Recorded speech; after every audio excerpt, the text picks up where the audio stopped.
ঈদযাত্রার সবশেষ খবর জানাতে এই মুহূর্তে রাজধানীর সদরঘাটে আছেন সহকর্মী রায়দুল ইসলাম শুভ। সরাসরি যাচ্ছি তার কাছে।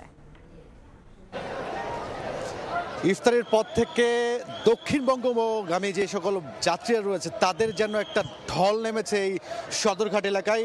বিশেষ করে বরিশাল, চাঁদপুর, ভোলা সহ অন্যান্য যে সকল নানান জেলা রয়েছে সেইখানকার যে যাত্রীগুলো রয়েছে তাদের কিন্তু আমরা দেখতে পাচ্ছি এই মুহূর্তে বিভিন্ন লঞ্চে যাওয়ার উদ্দেশ্যে তারা ইতিমধ্যে সদরঘাট এলাকায় এসেছেন।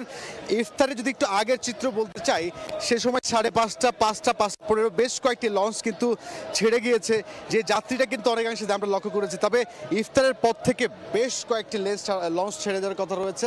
তার মধ্যে দেখা যাচ্ছে 7:45 একটি রয়েছে, 7:30 একটি রয়েছে, যেগুলো কিনা 7:45 যে লঞ্চটি রয়েছে সেটি বরিশালের উদ্দেশ্যে ছেড়ে যাবে। এরপর চাঁদপুর রয়েছে, ভোলা, হাতিয়া, বিভিন্ন জায়গার যে যাত্রীগুলো সময় অনুযায়ী আজকে প্রায় রাত্রি 11টা পর্যন্ত ছেড়ে যাওয়ার কথা রয়েছে।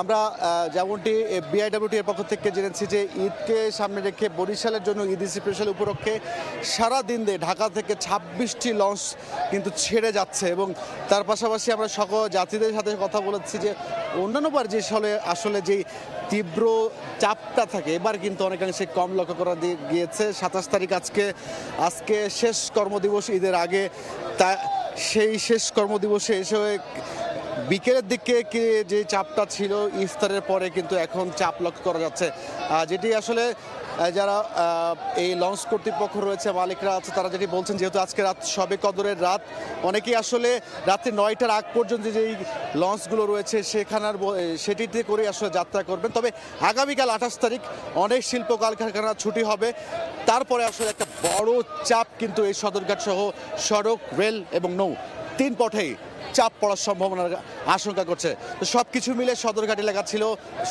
থেকে এই ছিল আমার কাছে সবশেষ। ঈদযাত্রার সবশেষ খবর জানতে সরাসরি ছিলাম সদরঘাট লঞ্চ টার্মিনালে।